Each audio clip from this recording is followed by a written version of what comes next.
लिखो an ornament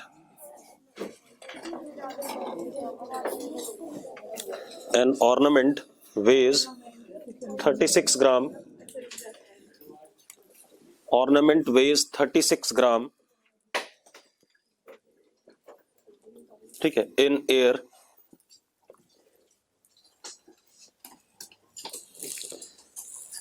and it weighs 34 grams in water,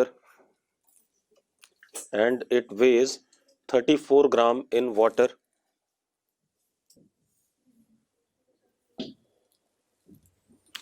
Assuming some copper is mixed with gold, assuming some copper is mixed with gold, मतलब कोई ornament है, ठीक है, इतनी बात। एयर में वो 36 ग्राम का है, वाटर में कितने का है, 34 ग्राम का, और कॉपर और गोल्ड का बना हुआ है, ठीक है, इतनी बात। रिलेटिव डेंसिटी या density of gold, density of gold कितनी है, 19.3 gram per cc.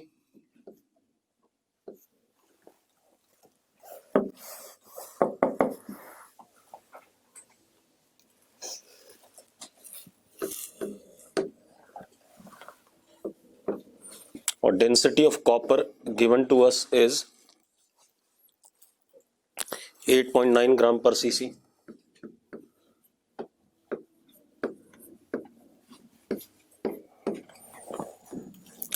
Find copper in the ornament, कितना कॉपर है ऑर्नामेंट में और कितना गोल्ड है, करना चाहोगे?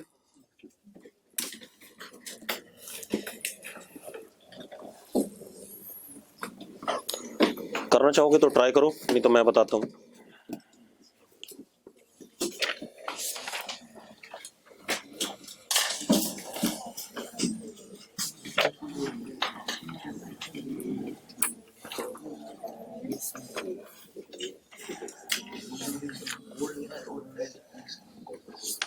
ऑर्नामेंट में सिर्फ दो ही चीजें, कॉपर और गोल्ड है, ठीक है। टोटल 36 ग्राम है। उसके बाद जब हमने उसे पानी में डाला तो वजन कितना आ रहा है, 34 ग्राम। डेंसिटी आपको कॉपर और गोल्ड की दे दी गई, आपको क्या बताना है, क्या कहते हैं, कितना कॉपर है कितना गोल्ड है।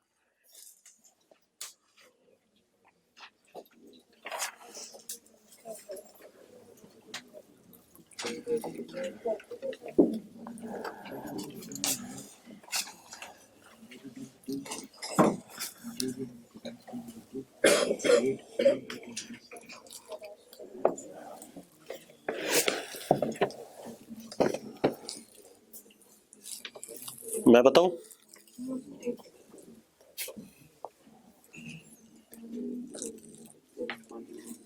जल्दी करो।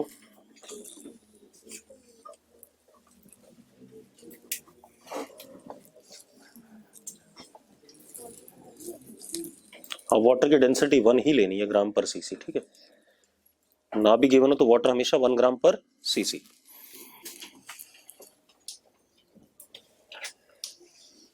चलो मैं बताऊं,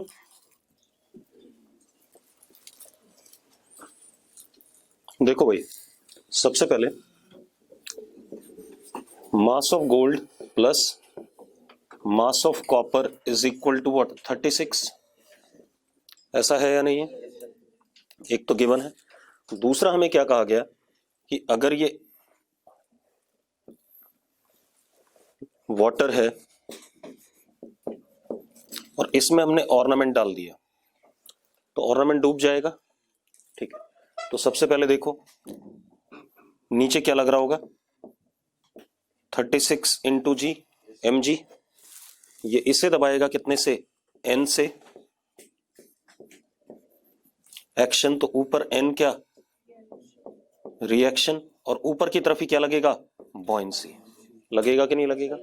अच्छा, what is N? N is weight of liquid, sorry weight of ornament in water, हाँ या ना? तो एन कितना है, 34 ग्राम के इक्विवेलेंट है, यानी कि एन की वैल्यू क्या हो गई, 34 जी। अरे यार मास कितना, मास 34 ग्राम है तो वेट कितना हो गया, 34 जी। तो अब हमारे पास क्या है, N plus B is equal to 36g, n is what 34g, तो b कितना हो गया हमारे पास 2g। यस और नो? मानते हो या नहीं मानते हो? अब बॉयंसी क्या होती है? Density of water into volume of body inside water into what g। तो density of water is what 1 into total volume, क्योंकि पूरा ही डूबा हुआ है, अरे पूरा डूबा हुआ है तो पूरा volume, into g is equal to what 2g। g से g कट गया आपका, तो वॉल्यूम कितना आ गया 2cc आ गया कि नहीं आ गया? ऑर्नामेंट का वॉल्यूम कितना आ गया टोटल 2cc। अब टोटल वॉल्यूम क्या होगा जरा देखो, mass of gold upon density of gold plus mass of copper upon density of copper is equal to what 2। यही होगा कि नहीं होगा? Total mass upon total density. तो कितना हो गया? Mass of gold upon density of copper कितना, sorry density of gold is 19.3 plus mass of copper upon density of copper 8.9 is equal to what 2। एक इक्वेशन ये और एक इक्वेशन ये, इन दोनों इक्वेशन में दो वेरिएबल, सॉल्व करो आंसर मिलेगा कि नहीं मिलेगा? क्लियर है? आंसर आ जाएगा आपका मास ऑफ कॉपर इज 2.2 ग्राम।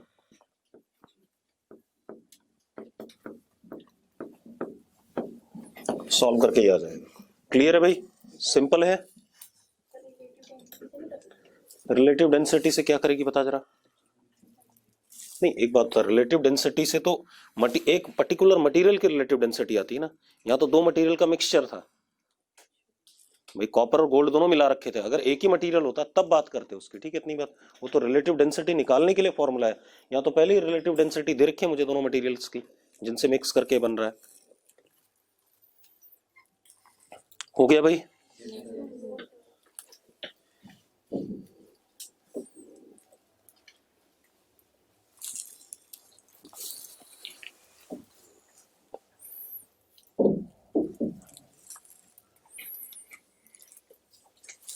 अगला क्वेश्चन करें।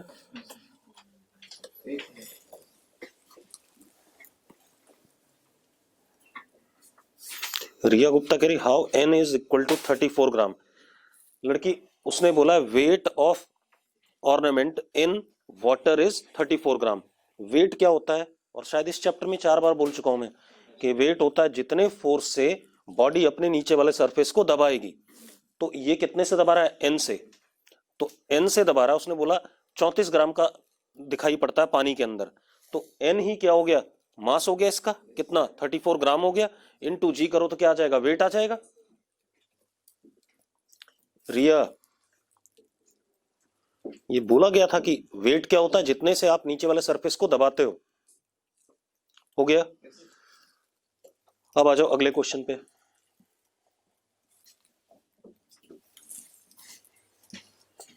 अगला क्वेश्चन क्या हमारे पास, ध्यान सुनना।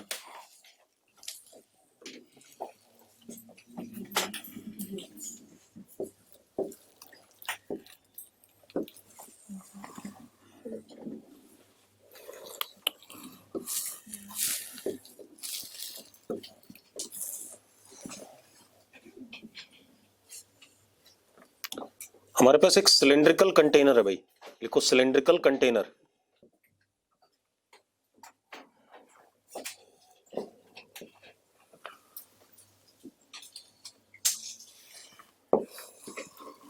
ये सिलेंड्रिकल कंटेनर है, ठीक है।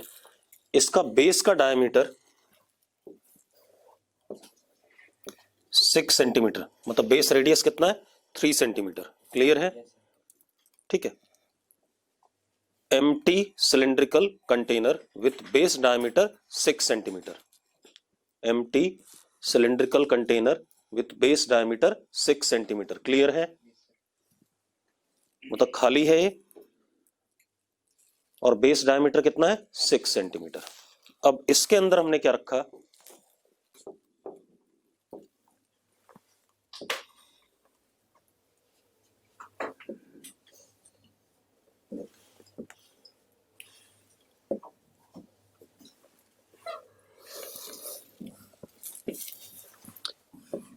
Ice cube,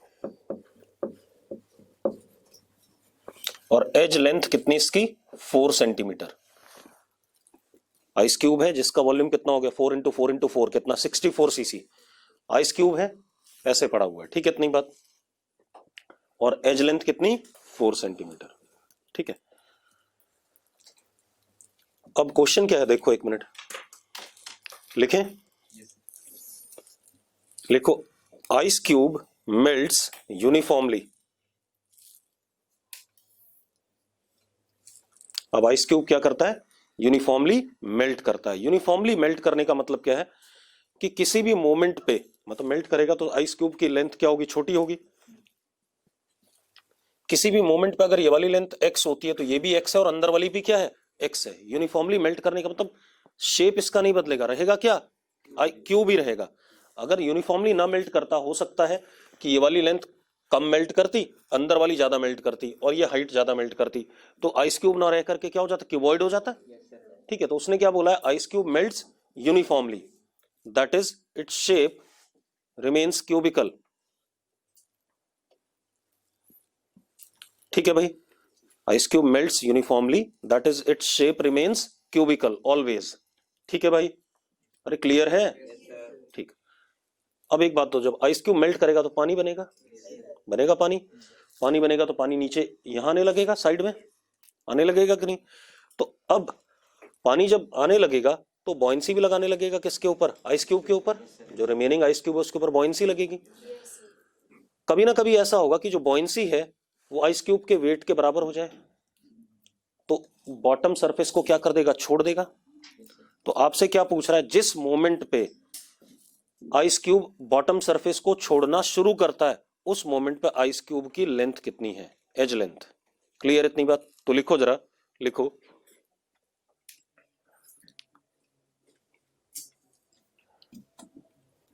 find length of ice cube, length of edge of ice cube, एक ही बात हो गई ना। तो find length of edge of ice cube when it just begins to leave contact with bottom surface of container, when it just begins to leave contact with bottom surface of container, जब ये bottom surface of container के साथ contact छोड़ना शुरू करता है। ठीक है, इतनी बात, ये कहानी है। अब बेटा मैंने क्या कहा, जब ये मेल्ट करेगा तो पानी बनने लगेगा साइड में, पानी बनने लगेगा तो इस क्यूब पे क्या लगना शुरू हो जाएगा, बॉयंसी। किसी ना किसी मोमेंट पे जो आइस क्यूब का वेट होगा वो बॉयंसी के बराबर हो जाए तो आइस क्यूब क्या करेगा, बॉटम सरफेस को छोड़ना शुरू कर देगा। तो उस मोमेंट पे आपको आइस क्यूब की एज लेंथ बतानी है। क्लियर है, अरे भाई ठीक है। अब देखो, अब जरा ध्यान देते हैं, तो पहले इसको छोटा कर लेते हैं।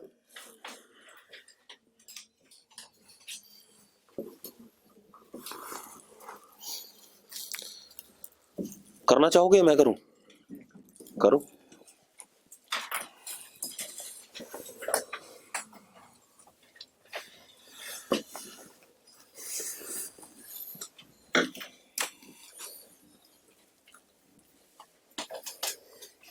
करना चाहते हो तो करो भाई, नहीं तो मैं कर देता हूं। चलो मैं बताऊं, कुछ कर नहीं रहे हो तुम लोग, सिर्फ मजे ले रहे हो, है ना। देखो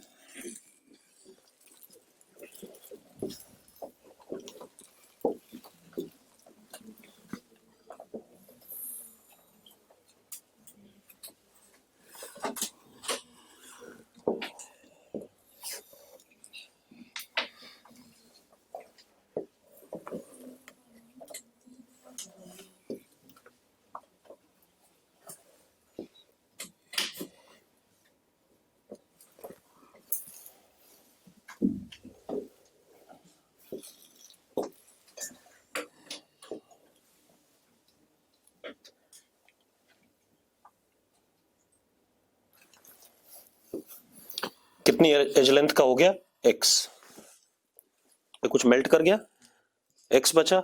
अब ये मेल्ट कर गया बेटा, तो जरा देखो,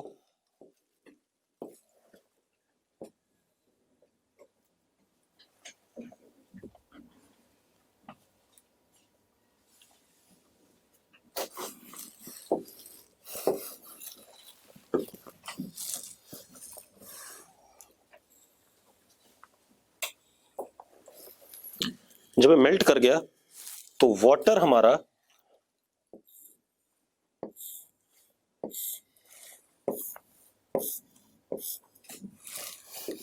कितना राइज कर गया इसमें, y। कंटेनर में कितनी हाइट तक गया, y हाइट तक। कोई दिक्कत है इसमें, ठीक है। अब आप एक चीज देखो यार, सबसे पहले तो ये इस मोमेंट पे उठना शुरू हो गया। उठना अगर ये शुरू हो गया तो नीचे क्या लग रहा होगा इस पे, मास ऑफ आइस इनटू जी। लग रहा होगा कि नहीं लग रहा होगा, और ऊपर क्या लग रहा होगा, बॉयंसी। यस और नो। अब बॉयंसी कितना, density of water into volume of ice cube inside water. तो what is volume of ice cube inside water, ये x है, अंदर भी x है, तो बेस एरिया कितना एक्स स्क्वायर, और हाइट कितनी इसकी y। तो कितना अंदर है पानी के, एक्स स्क्वायर y है, हाँ या ना, एक्स क्यूब नहीं है, कितना है x square y, volume inside water. ठीक है, इतनी बात। तो कितना हो गया, x square into y is equal to mass, sorry into g भी करोगे, हाँ या ना, इज इक्वल टू, अब mass of ice into g, mass of ice कितना, rho ice into x cube into g. G से जी कट गया कि नहीं कट गया, और एक्स स्क्वायर से ये कट गया, तो क्या आ गया, rho water y is equal to rho ice into x. इतनी बात आ गई कि नहीं आ गई, एक इक्वेशन आ रहा है, हाँ या ना, कोई इशू है इसमें, क्या चीज बेटा, हे भगवान रुक जाए एक मिनट, हाँ अब खुश हो जा, अब ठीक है। अब देखो भाई हो गया है, अब क्या कहानी हमारे पास, अब एक इक्वेशन ही आ गई, लेकिन इससे x तो आने वाला नहीं, ना y आने वाला, दोनों रिलेटेड हैं। दूसरी इक्वेशन कहां से आएगी सोचो, सर वहां से भी डिस्टेंस कम होगा तो नीचे 6 सेंटीमीटर, तो वहां 1 + x हो जाएगा। तो मार खाएगा गधे। सुन, जो आइस क्यूब मेल्ट हुई, जितना आइस क्यूब मेल्ट हुआ उतना ही तो पानी बना। तो ये जो पानी साइड में बना हुआ है, ये क्या चीज है, जो आइस मेल्ट हुई वहीं से तो आई है। तो mass of ice melted is equal to mass of water formed, हाँ या ना, भाई पानी तो इसी से बना है ना, तो उस चीज को भी तो यूज करो, कहां जा रहा है। ठीक है, तो अब क्या कहानी है,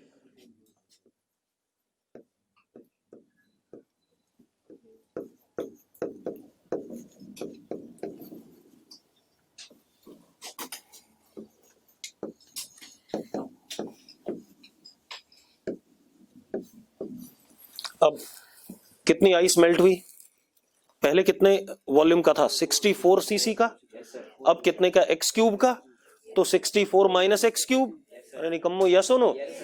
तो density of ice into 4 cube minus x cube, यही मेल्ट हुआ कि नहीं हुआ, हाँ या ना, और यही किस में कन्वर्ट हुआ, पानी में।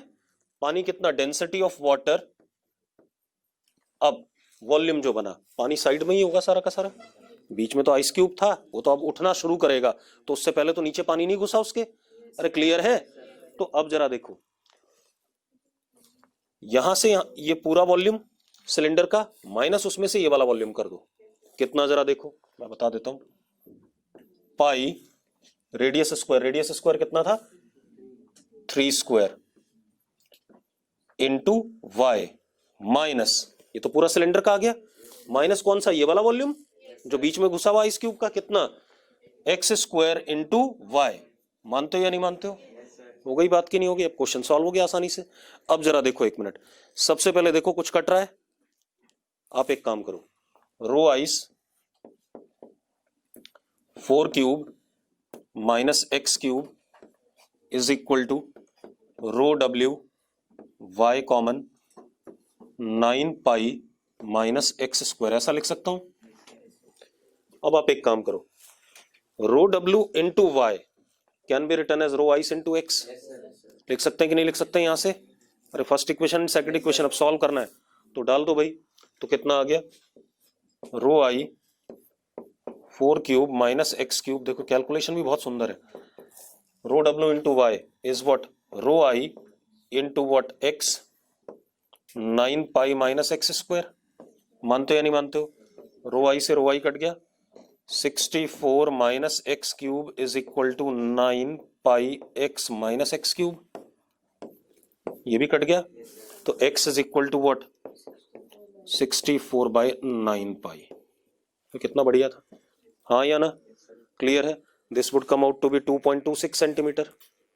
कितना आ जाएगा 2.26 सेंटीमीटर। आ गया, हाँ बोल दे, कुछ बोलना चाहती है तो। ना मुझे किसी डेंसिटी की जरूरत पड़ी, ना मुझे जी की वैल्यू की जरूरत पड़ी, अपने आप आंसर आ गया। क्लियर है, बढ़िया क्वेश्चन है। अरे क्लियर है क्वेश्चन। हमने क्या कंसेप्ट यूज करा, एक तो जब ये उठना शुरू होगा तो mg बराबर b, और दूसरा जितना आइस मेल्ट करी वो वाला मास किसके बराबर, मास ऑफ वाटर फॉर्म्ड के बराबर, दोनों इक्वेट कर दिए। क्लियर है, थोड़ा सा दिमाग लगाओ भाई। डन।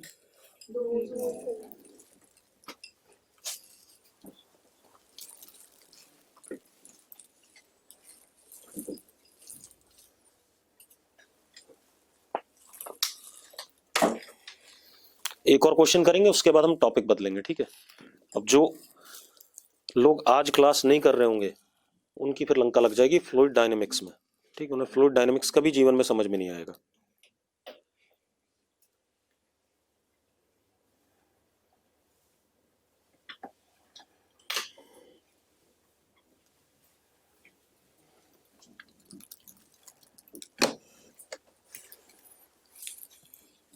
करें भाई? Yes sir.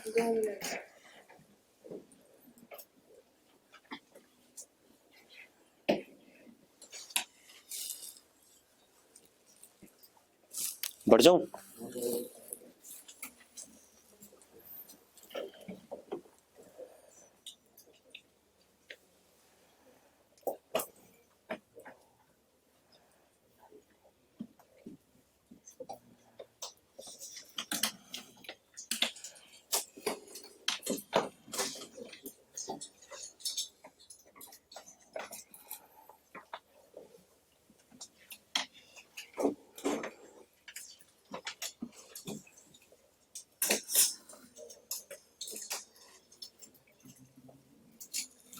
चलो बढ़ते हैं आगे।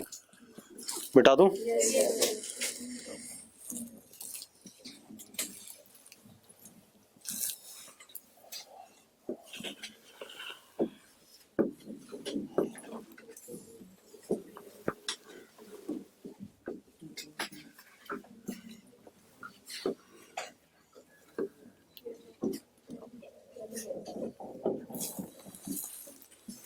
ठीक है, अब देखो भाई, इस पे कोई भी कलर लिखेंगे तो बन जाएगा ना, ठीक है।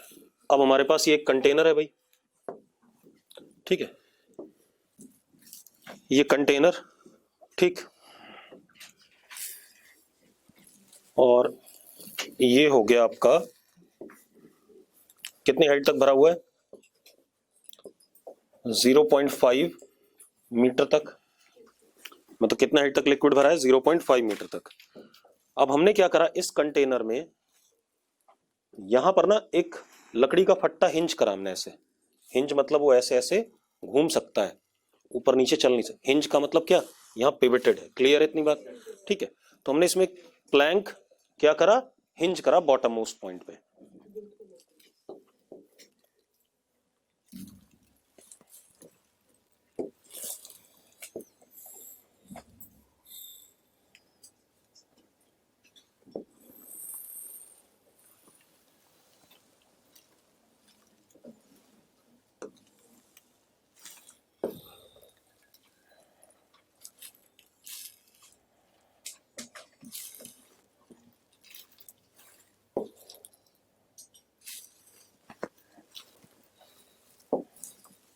ये प्लैंक हिंज है इसमें, ठीक है इतनी बात। हिंज मतलब इस पॉइंट पे फिक्स है, ठीक है। प्लैंक की डेंसिटी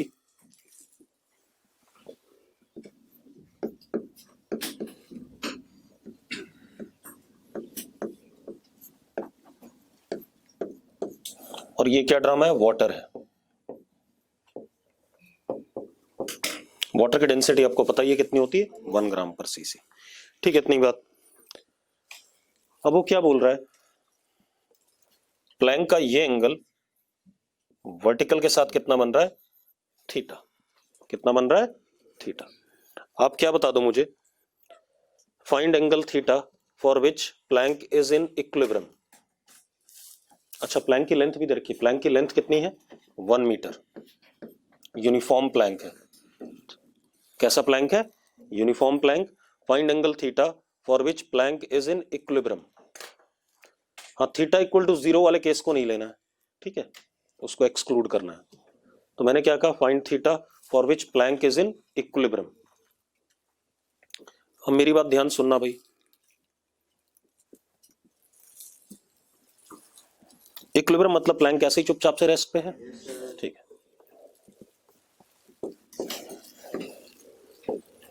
सबसे पहले देखो प्लैंक के बिल्कुल मिडल से, क्योंकि यूनिफॉर्म प्लैंक है, क्या लगेगा, mg, mass of plank into g. हाँ या ना, लगेगा भाई। एक और चीज बेटा, प्लैंक का इतना हिस्सा किसके अंदर है, वाटर के अंदर है, तो उस हिस्से पे बॉयंसी लगेगी। कहां से लगेगी, मेटा सेंटर से, मतलब उस हिस्से के सेंटर से। तो अब अगर मैं इसको x मानता हूं, जो हिस्सा अंदर है उसको क्या मानता हूं, x, यहां से यहां तक, तो कहां से लगेगी बॉयंसी, x/2 से।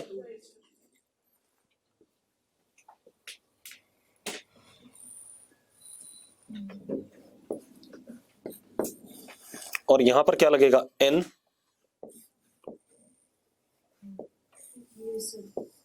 यस और नो,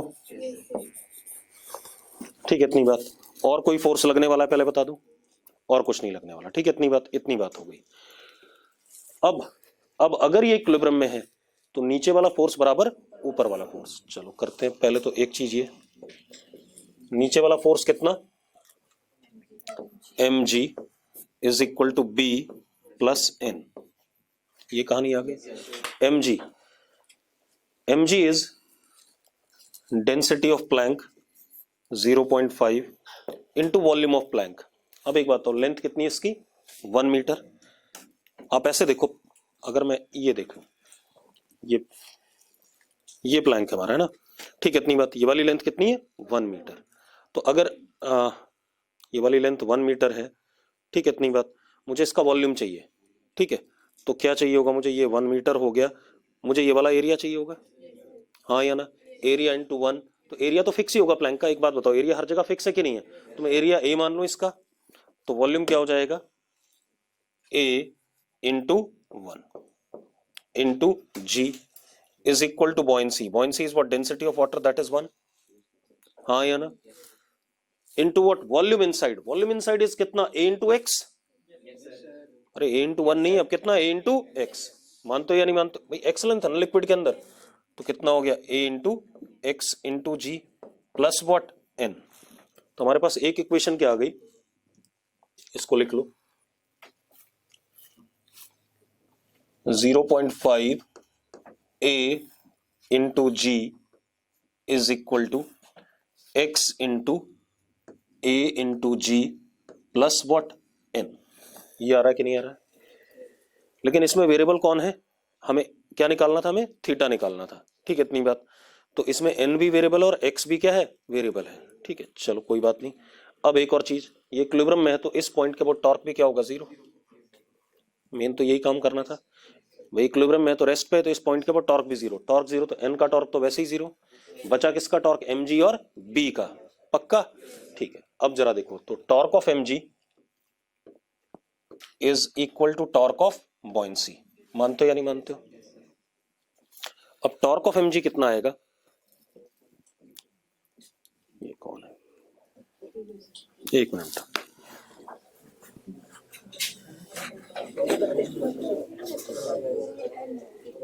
हाँ, गुड मॉर्निंग, फोन कर रहा था, अच्छा, मैं आके कर लूंगा, क्लास कर।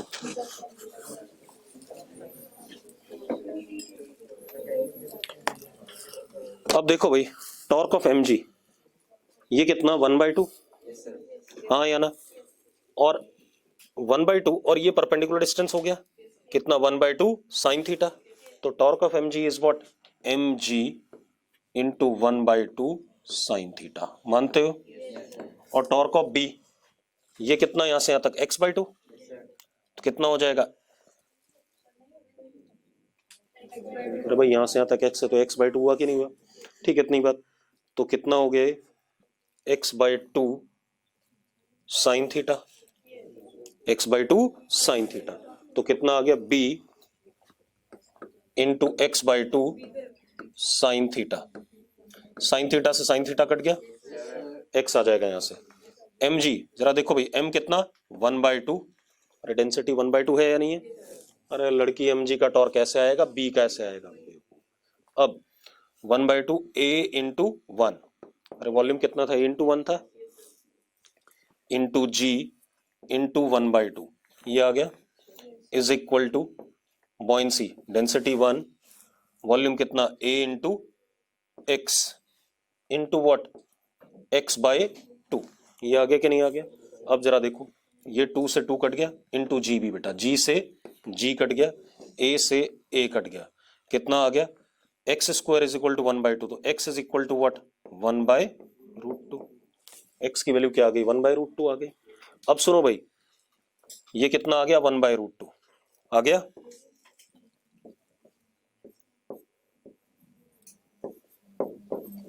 और ये कितना? 0.5। ये कितना? 0.5, हाँ या ना? यानी कि 1/2, ये 1/2 है। तो एंगल थीटा आ जाएगा कि नहीं आ जाएगा? cos theta is equal to 1/2 upon 1/√2। ठीक है, ये तो गलत नहीं आ रहा है? नहीं, ठीक आ रहा है, 1/2 अपॉन 1। ठीक है, cos theta is equal to, देखो सही आ रहा है नहीं लड़की, बेस 1/2 अपॉन 1/√2। कितना हो गया जरा बताना? 1/2√2। ये आ गया कि नहीं आ गया? ये सुनो, मैंने कुछ गलती कर दी, आंसर 45 दे रखा है। अच्छा हाँ, sorry sorry sorry sorry sorry, वही मैं कह रहा, मैंने क्या गलत कर दिया? ये कट गया ना, 1/√2। थीटा कितना आ गया? 45। गधे हम। ठीक है, कहाँ से? क्या बताऊं टॉर्क से? बड़ा निकम्मा आदमी है। एक बात बता, रुक जा 1 मिनट, मुंह बंद रख। टॉर्क क्या होता है? Force into perpendicular distance. चला mg का परपेंडिकुलर डिस्टेंस बता कितना है? ये कितना है? कितना है? थप्पड़ मारूंगा। ये l कितना है जरा बता? हाँ तो वो, हाँ रुक जा, हाँ ठीक है वही सही तो लिखा है मैंने। फिर ये क्या है? mg इंटू 1/2 साइन थीटा, यही लिखा मैंने। ठीक है, किधर होगा इसका टॉर्क जरा बताइए? अंदर की तरफ है ना। अब बॉयंसी का टॉर्क बता जरा।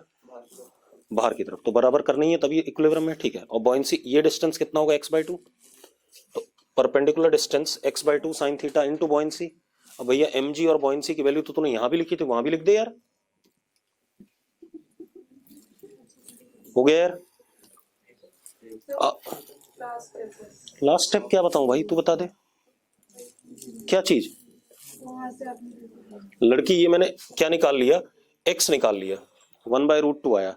x यहां से यहां तक का डिस्टेंस है, और ये क्या है? 1/2 है। तो ये राइट एंगल ट्राइंगल बन रहा है कि नहीं बन रहा है? क्या अजीबोगरीब काम करते हो यार। हो गया? चलो अब लिखो फ्लूइड डायनामिक्स या हाइड्रोडायनामिक्स।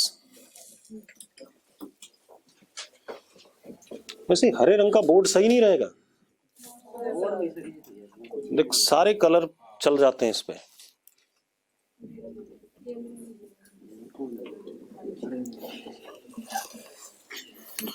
चल लिखो हाइड्रोडायनेमिक्स।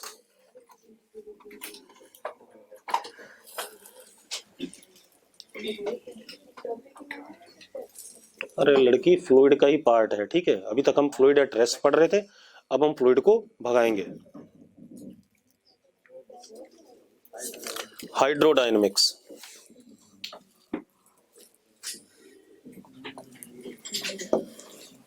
या फ्लूइड डायनेमिक्स। अब सबसे ज्यादा क्वेश्चन भाई यहीं से आने, ये भी ध्यान रखना। फ्लूइड डायनेमिक्स या हाइड्रोडायनेमिक्स। अब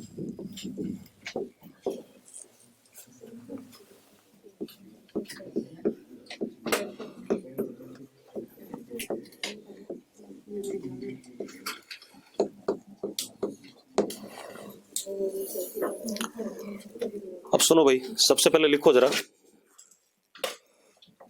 फ्लूइड कैरेक्टरिस्टिक्स और type of flow, fluid characteristic और टाइप ऑफ फ्लो।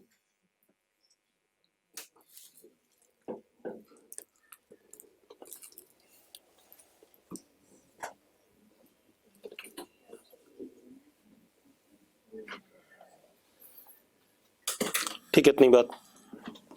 अब जरा देखो यार,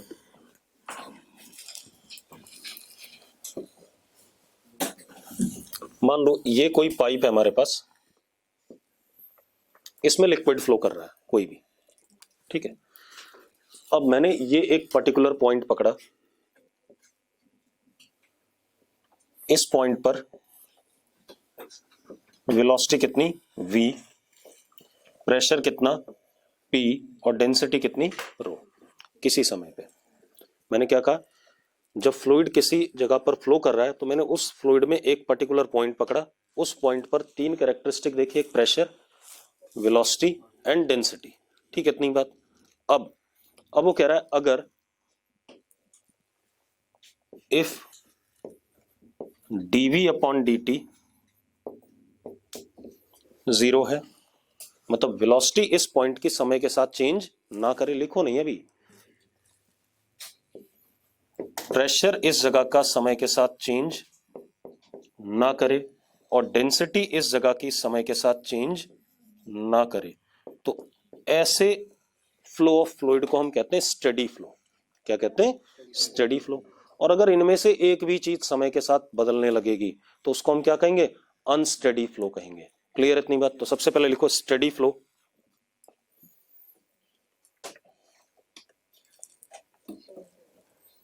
STEADY, ठीक है, स्टेडी फ्लो।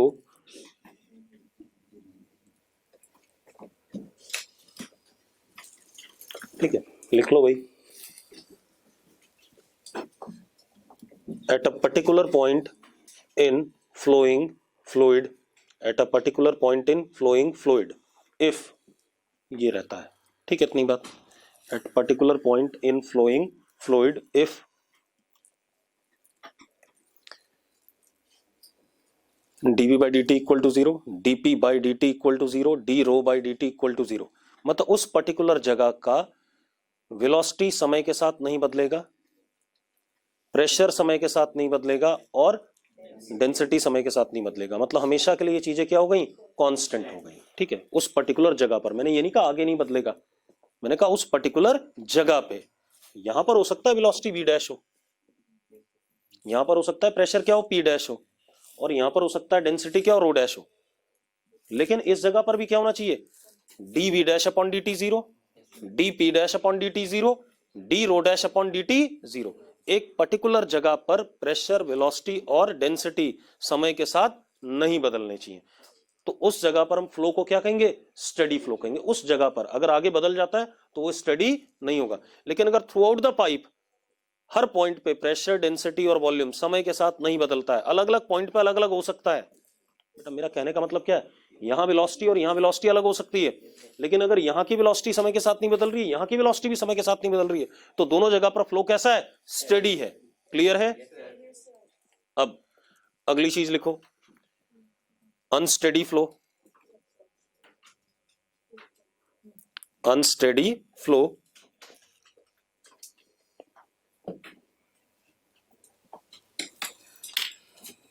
लिखो, if at particular point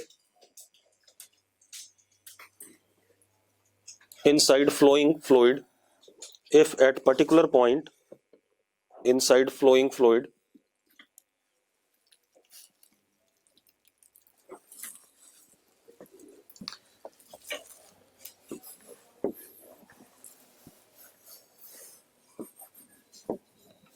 any one or all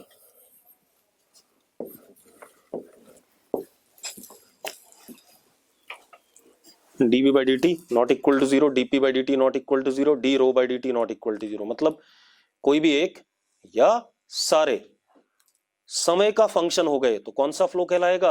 unsteady flow. मतलब अब एक बात बताओ, यहां पर वेलोसिटी समय के साथ क्या कर रही है? बदल रही है। यहां पर प्रेशर समय के साथ क्या कर रहा है? बदल रहा है। यहां पर डेंसिटी भी समय के साथ क्या कर रही है? बदल रही है। तो इसको हम क्या कहेंगे? Unsteady flow. ठीक है, इतनी बात। इसके बाद एक और चीज लिखो, uniform and non uniform flow. Uniform and non uniform flow.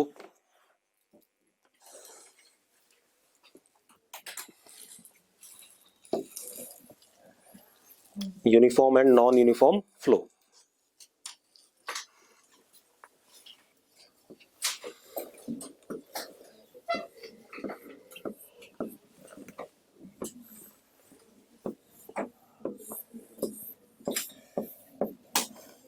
ये पॉइंट 1 है, ये पॉइंट 2 है।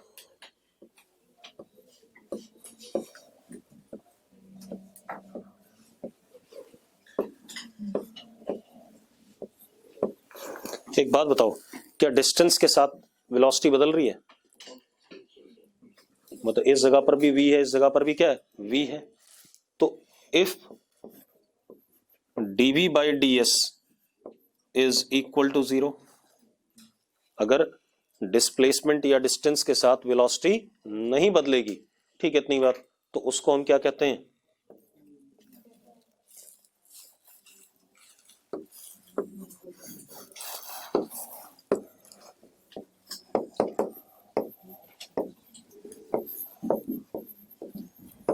क्या कहेंगे? Uniform flow. ठीक है। अब मैंने क्या कहा? डिस्टेंस के साथ आपका क्या कहते हैं? स्पीड चेंज नहीं हो रहा है लिक्विड का। ठीक है, अगला बनाता हूं मैं।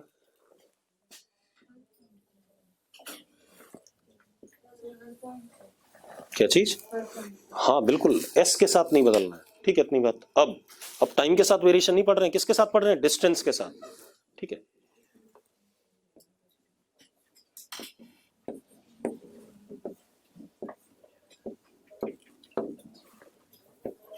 अच्छा एक और चीज देखो, मजेदार बात, पाइप अगर पतली होती है तो स्पीड तेज हो जाती है। ठीक है, इतनी बात। तो अब यहाँ V2 बड़ा हो गया V1 से, तो इसमें क्या हो गया? भाई मास्क के बिना बिल्कुल नहीं बैठना किसी ने भी, सबने मास्क लगा के बैठना है क्लास में। सब में ऐसे ही बैठे हैं क्या? और सब सारे इधर भी ऐसे बैठे थे, पेरेंट्स सभी आगे नीचे। चल हो गया भाई।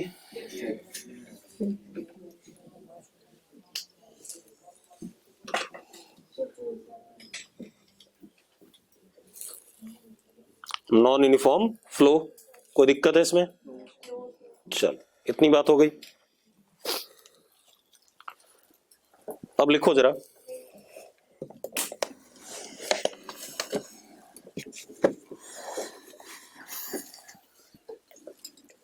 हमें पढ़ना कौन सा है? स्ट्रीमलाइन फ्लो पढ़ना है भाई। ठीक है, कौन सा फ्लो कर, सॉरी, हमें पढ़ना है स्टेडी फ्लो। क्या पढ़ना है? Steady flow. ठीक है, इतनी बात।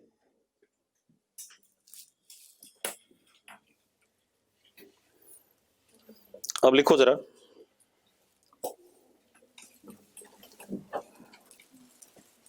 अब ध्यान देना यार। ठीक है, यहां से स्टार्ट होता है।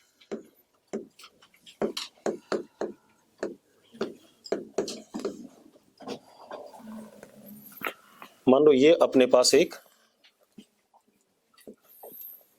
पाइप है।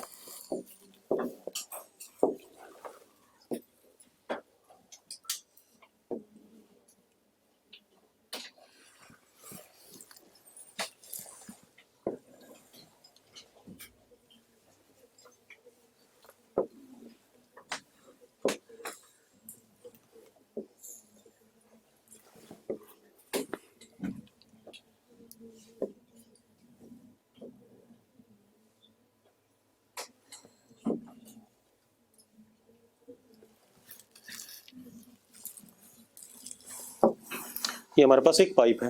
ठीक है, इतनी बात। इसमें लिक्विड फ्लो कर रहा है, कोई इशू है इसमें? ठीक है, अब एक काम करते हैं भाई, अगर मैं कहूं कि ये दरवाजा है, ठीक है, अब इसमें से लोगों को निकालना शुरू करता हूं मैं, ठीक है, एक बार में 2 ही लोग निकल सकते हैं शायद, है ना, 2 3 में टक्कर हो जाएगी, ठीक है। तो मान लो ये 2 खड़े हैं यहाँ पर सबसे पहले, उसके पीछे 2 खड़े होंगे, उसके पीछे 2 खड़े होंगे, और लाइन से निकलते चले जाएंगे, ऐसे ही होगा। That is called as what? Streamline flow. मतलब जो इसके पीछे होगा, मतलब अगर यहाँ पर 2 लोग खड़े हो जाएं ऐसे, ठीक है, या 2 लोग एंटर कर रहे हैं, तो जो मेरे पीछे होगा वही मेरे रास्ते पे आएगा, हाँ या ना? पक्की बात है। और जो मेरे पीछे होगा उसके पीछे जो होगा वो मेरे रास्ते पे आएगा। यानी कि स्ट्रीमलाइन फ्लो का मतलब क्या है, ध्यान सुनो। स्ट्रीमलाइन फ्लो में ये कहता है कि कोई भी एक पर्टिकुलर मॉलिक्यूल जिस रास्ते को फॉलो करता है, लिक्विड का कोई भी एक पर्टिकुलर मॉलिक्यूल जिस रास्ते को फॉलो करता है, उसके पीछे वाले मॉलिक्यूल्स एग्जैक्टली वही पाथ क्या करेंगे, फॉलो करेंगे। क्लियर इतनी बात? ठीक है, तो अगर मैं यहां पर कई सारे पाथ बना दूं,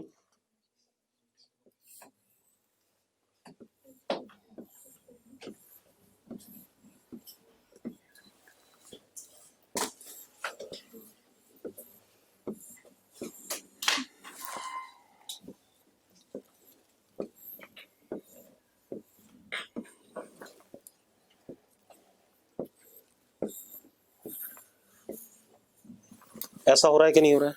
ठीक है, तो सबसे पहले लिखो जरा, और जिस रास्ते को कोई भी एक मॉलिक्यूल फॉलो करता है उस रास्ते को हम क्या कहते हैं, पाथ लाइन कहते हैं। क्या कहते हैं? और bunch of path lines is called as what, stream line. ठीक है, कई सारी पाथ लाइंस का क्या हो गया, स्ट्रीम लाइन। मैंने यहां तो 4-5 ही दिखाए, बहुत सारे होंगे मॉलिक्यूल्स, 1-2 थोड़ी हैं। अब रुको 1 मिनट, बातें नहीं, लिखो पाथ लाइन सबसे पहले। अभी कुछ मत करो, पहले लिख लो, फिर बाद में पूरी बात समझा दूंगा। पाथ लाइन लिखो, इट इज पाथ और trajectory described by given, it is path or trajectory described by given fluid particle with the passage of time।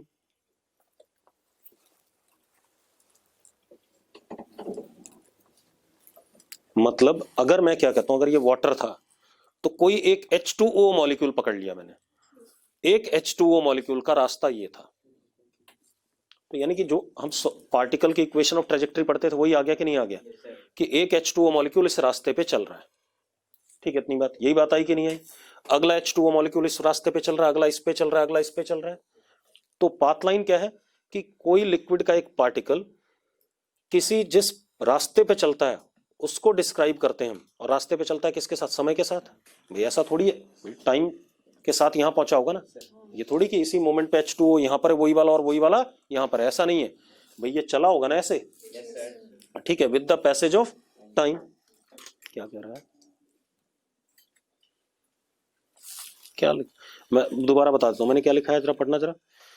It is line, it is path और trajectory described by given particle of fluid with the passage of time is called as what, path line. ठीक है, इतनी बात। मतलब जिस रास्ते पे कोई एक पर्टिकुलर पार्टिकल या मॉलिक्यूल लिक्विड का चलता है उसको हम क्या कहते हैं, पाथ लाइन कहते हैं। ठीक है, इतनी बात। अब एक और चीज, अब दूसरी चीज क्या है कि अगर एक मॉलिक्यूल पर्टिकुलर पाथ लाइन पे जाता है तो उसका जो सक्सेसिव मॉलिक्यूल होगा, जो उसके पीछे आने वाला है, ठीक है इतनी बात, वो उसी रास्ते को फॉलो करेगा जो उसके प्रेडिसेसर ने फॉलो करा है। ठीक है, इतनी बात क्लियर है भाई? तुम लोग 10वीं से 11वीं में आए तो पिछले अगले वाले भी जो आएंगे 10वीं में अभी बैठे हैं वो भी 11वीं में आएंगे। ठीक है, फिर तुम 12वीं में जाओगे तो वही 12वीं में जाएंगे, वही रास्ता अप्लाई करोगे सब लोग। ठीक है, इतनी बात। या इस रास्ते पे अगर मैं इस दरवाजे को खोल दूं और यहाँ 2-2 करके लोग ऐसा लाइन बना दूं, तो जो एक पर्टिकुलर लाइन पे लोग हैं वो एक ही रास्ते पे जाएंगे और जो दूसरी लाइन पे है वो दूसरे रास्ते पे जाएंगे कि नहीं जाएंगे? अरे क्लियर है? ठीक है, तो लिखो जरा, लिखो path followed by any particular path followed by any particular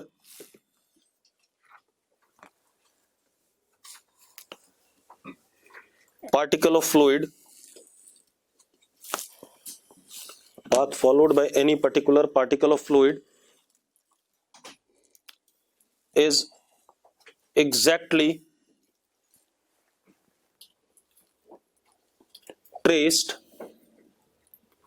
by successive particle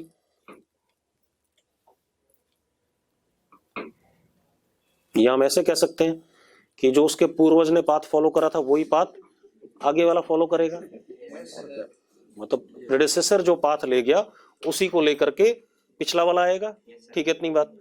तो या तो सक्सेसिव वाला वही पाथ फॉलो करे जो उसका पहले वाला कर गया था, या पीछे वाला एग्जैक्टली वही पाथ फॉलो करे जो प्रेडेसेसर करके गया था। प्रेडेसेसर मतलब आगे जो निकल गया, और सक्सेसर मतलब जो अब आएगा।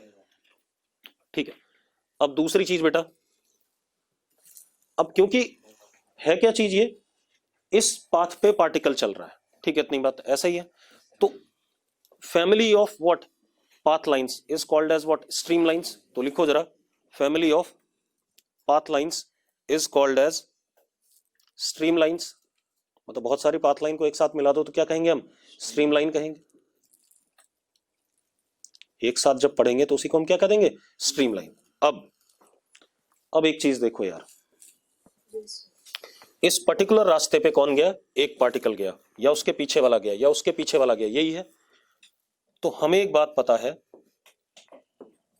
कि जिस रास्ते को कोई पार्टिकल फॉलो करता है उस रास्ते पे अगर हम टेंजेंट बनाए तो मुझे उस पर्टिकुलर पॉइंट पे वेलोसिटी मिलती है कि नहीं मिलती है।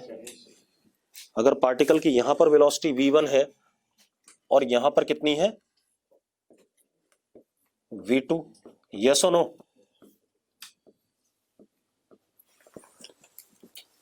Tangent at particular point on a path line will give me what, direction of velocity of particle at that point। हाँ या ना। तो लिखो सबसे पहले tangent at particular point on path line, tangent at particular point on path line gives, tangent at particular point on path line gives direction of velocity of particle, gives direction of velocity of particle at that particular point, yes or no। Class के बाद जरा अंदर ही बैठना, तुम लोगों से बड़ी बातचीत करनी है। ठीक है भाई, मैंने क्या कहा कि जिस रास्ते पे पार्टिकल चलता है, ठीक है, उस रास्ते पे अगर मैं टेंजेंट बनाता हूं तो उस पर्टिकुलर पॉइंट पे मुझे उस पार्टिकल की क्या मिलेगी, वेलोसिटी का डायरेक्शन मिलेगा। मैंने वेलोसिटी नहीं बोला, मैंने क्या बोला, gives direction of velocity at that particular point. अच्छा एक बात बताओ, ये एक ही पार्टिकल था अगर, तो यहां पर वेलोसिटी का डायरेक्शन कैसा, इधर, और यहां पर कैसे, ऐसे, दोनों जगह वेलोसिटी का डायरेक्शन अलग अलग है या नहीं है। ठीक है, अब अगर मैं मैग्नीट्यूड ऑफ वेलोसिटी की बात करूं तो वो कैसे पता चलेगी। सुनो एक बात बताओ, यहां पर जो पाथ लाइंस हैं लेस डेंस हैं और यहां पर क्या है, ज्यादा डेंस है या नहीं है। तो जहां पर डेंस हो जाती है वहां पर स्पीड क्या हो जाती है, ज्यादा, और जहां पर लेस डेंस होती है वहां स्पीड क्या होती है, कम। तो लिखो जरा, लिखो density of path lines is directly proportional to, density of path lines is directly proportional to speed of liquid particles at particular cross section, yes or no। at particular cross section। ठीक है, इतनी बात। अब एक और चीज, दो path lines कभी इंटरसेक्ट नहीं कर सकती। आप एक बात बताओ, अगर एक पाथ लाइन ये है और एक पाथ लाइन है, ये इंटरसेक्ट कर गई, तो अब जरा देखना एक मिनट, इस पर्टिकुलर पॉइंट पे अगर मैं टेंजेंट बनाता हूं तो एक ये आता है और एक ये आता है। क्या पार्टिकल की वेलोसिटी की दो डायरेक्शन हो सकती हैं? नहीं हो सकती। तो लिखो जरा, लिखो, two path lines can never intersect each other. ये सब तब जब हम कौन से फ्लो की बात कर रहे हैं? स्टेडी फ्लो की बात, स्ट्रीमलाइन फ्लो की बात कर रहे हैं। ठीक है, इतनी बात। जब स्ट्रीमलाइन फ्लो नहीं होगा, एक काम करो, अभी जब मैं यहाँ दो दो खड़े करूंगा, आराम से निकलने दूंगा तो दो दो निकलते जाएंगे। फिर बाद में कुछ ऐसे होते हैं कि नहीं हम तो सारे एक साथ ही निकलेंगे, तो एक टेढ़ा होकर के आधा उधर निकलता है, एक आधा इधर निकलता है। ऐसी होता है कि नहीं होता है यार? आपने देखा होगा स्कूल में कभी जो टैप होते थे, आप उन्हें खोलो तो कहीं से ही पानी निकलने लगता था, क्योंकि वो टर्बुलेंट फ्लो हो जाता था। ठीक है, और अगर टैप ठीक ठाक होता है तो स्ट्रीमलाइन नॉर्मल निकलता है, एक के पीछे एक मॉलिक्यूल आते रहते हैं। ठीक है, इतनी बात। तो वही कहानी यहाँ पर, अगर मैं यहाँ भीड़ कर दूं और बोलूं कि निकलो बाहर, और होता यही है, कभी भी स्ट्रीमलाइन वाले तरीके से तो निकलते नहीं, मतलब कोई इधर निकल रहा हो, कोई उधर निकल रहा होगा। ठीक है, अब तो क्या कहानी, और तब वो लाइंस क्या करने लगती है? इंटरसेक्ट। तो मॉलिक्यूल्स की वेलोसिटी की कोई डायरेक्शन पर परफेक्ट नहीं है, कहीं भी जा सकता है। भाई आपके पास पाइप है, आप पानी देते हो पौधों को, आप पाइप को आगे से दबा दो, करते थे बचपन में, मतलब कोई इधर जा रहा है, कोई इधर जा रहा है, कहीं जा रहा है। ठीक है, तो वो कहानी, तो वो चीज नहीं पढ़ रहे हैं अभी, हम क्या पढ़ रहे हैं? स्ट्रीमलाइन। तो मैंने क्या कहा? No two streamlines can,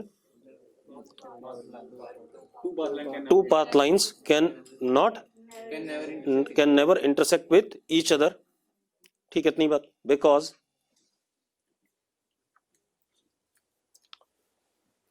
at the point of intersection two tangents are possible now. At point of intersection two tangents are possible now. हाँ या ना? ये देखो डायग्राम, अरे ठीक है।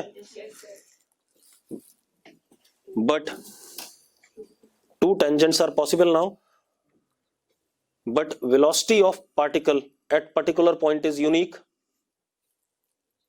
लेकिन velocity of particle particular point पे क्या होनी चाहिए? यूनिक होनी चाहिए, तो एक ही टेंजेंट होना चाहिए। अरे हाँ या ना? But velocity of particle at particular point is unique. ठीक है, इतनी बात। So path line should not intersect with each other.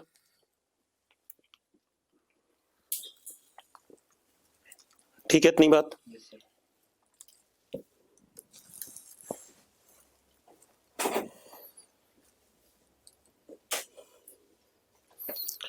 अब इतनी बात हो गई, कोई दिक्कत नहीं।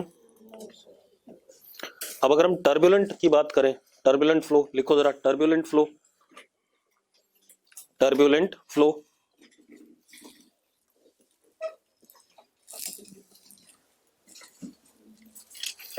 टर्बुलेंट फ्लो की को मैथमेटिकली हम बाद में लेंगे, नॉन आइडियल वाले में, यहां पर नहीं लेंगे। ठीक है, इतनी बात। अब टर्बुलेंट फ्लो की बात अगर मैं करता हूं तो एक चीज देखो, अगर मैं ये वाला एरिया ऑफ क्रॉस सेक्शन घटाना शुरू करता हूं तो एक बात, तो स्पीड बढ़ेगी कि नहीं बढ़ेगी? यहां पर मैंने बताया आपको कि डेंसिटी ऑफ लाइंस बढ़े। यार अगर मैं इस पाइप के यहां पर एरिया ऑफ क्रॉस सेक्शन को दबाना शुरू करूं तो लाइंस क्या होंगी? नजदीक आना शुरू हो जाएंगी। लाइंस नजदीक आना शुरू होंगी तो स्पीड क्या करेगी? बढ़ेगी, क्योंकि डेंसिटी बढ़ रही है। और स्पीड बढ़ेगी, एक पर्टिकुलर मोमेंट के बाद स्पीड इतनी हो जाएगी कि कहीं से भी पानी निकलना शुरू हो जाएगा। उस मोमेंट को हम क्या कहते हैं? टर्बुलेंट फ्लो कहते हैं। लेकिन वो तब आता है जब स्पीड ऑफ फ्लूइड एक पर्टिकुलर स्पीड से क्या हो जाती है? ज्यादा हो जाती है, और वो स्पीड क्या कहलाती है? क्रिटिकल वेलोसिटी कहलाती है। तो लिखो जरा, लिखो, when velocity of fluid exceeds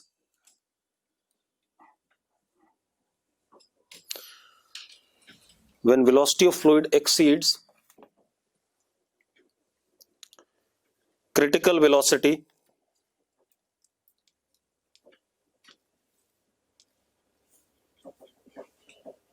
when velocity of fluid exceeds critical velocity, then flow of fluid is random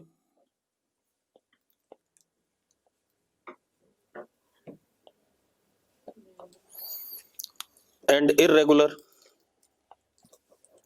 called turbulent flow.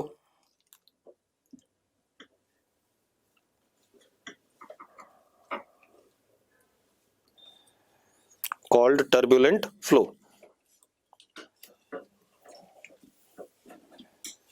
ठीक है भाई, अब जरा देखो, एक मिनट।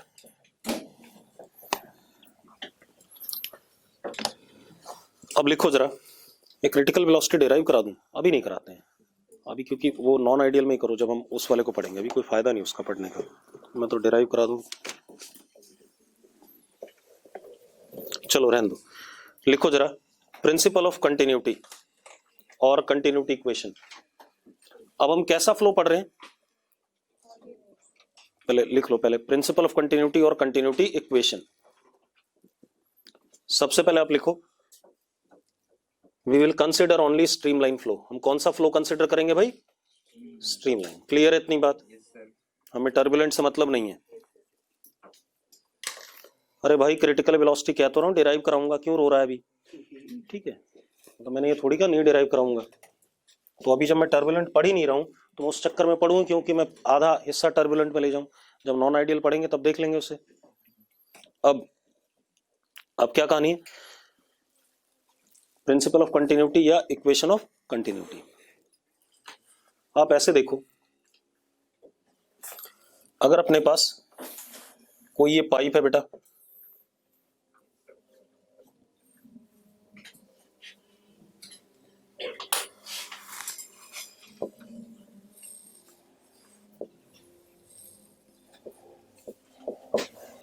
ये कोई पाइप है, ठीक है, इतनी बात।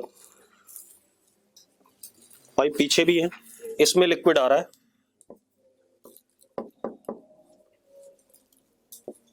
इनपुट, और यहां से लिक्विड निकल रहा है, output.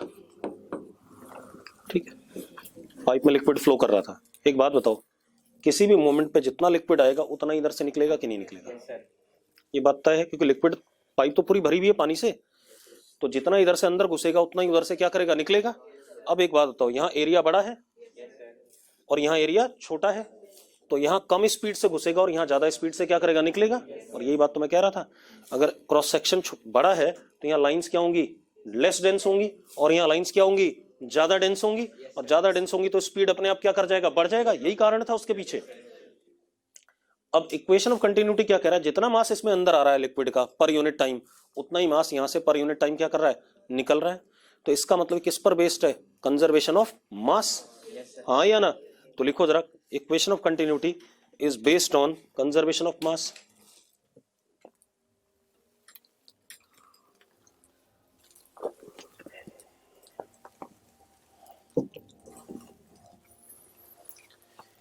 Equation of continuity is based on conservation of mass. ठीक है, that is rate of incoming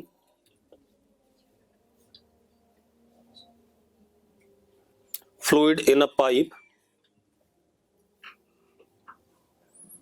is equal to rate of outgoing fluid from the pipe। हाँ या ना? तो अब जरा देखो, इसका मतलब हो गया dm/dt कांस्टेंट है। अरे यार, मास पर यूनिट टाइम कहीं पर भी क्या है? कांस्टेंट है या नहीं है? अब अगर मैं यहां पकड़ता हूं, देखो मैंने ये क्रॉस सेक्शन पकड़ा, एरिया कितना a, और ये छोटा सा क्या? dx, और डेंसिटी कितनी यहां? रो। तो अब जरा देखो, dm row a dx/dt is equal to what constant? What is dx/dt? Velocity at this cross section। हाँ या ना? तो कितना आ गया? Rho A V is equal to constant. आ गया कि नहीं आ गया? यही रिजल्ट आ गया हमारे पास। अरे rho A V is equal to constant. अब एक काम करो, अगर यहाँ A1 एरिया है, वेलोसिटी कितनी है? V1 है, और डेंसिटी कितनी है? ρ1 है, और यहाँ पर क्या है? एरिया A2, डेंसिटी ρ2, और वेलोसिटी कितनी? V2। तो हम ये लिख सकते हैं ρ1 A1 V1 is equal to ρ2 A2 V2। लिख सकते हैं या नहीं लिख सकते हैं? हाँ या ना? अरे यस और नो? एक और मजेदार बात, ज्यादातर केसेस में हमें दे दिया जाता है पूरे पाइप में डेंसिटी हर जगह सेम है। Most of times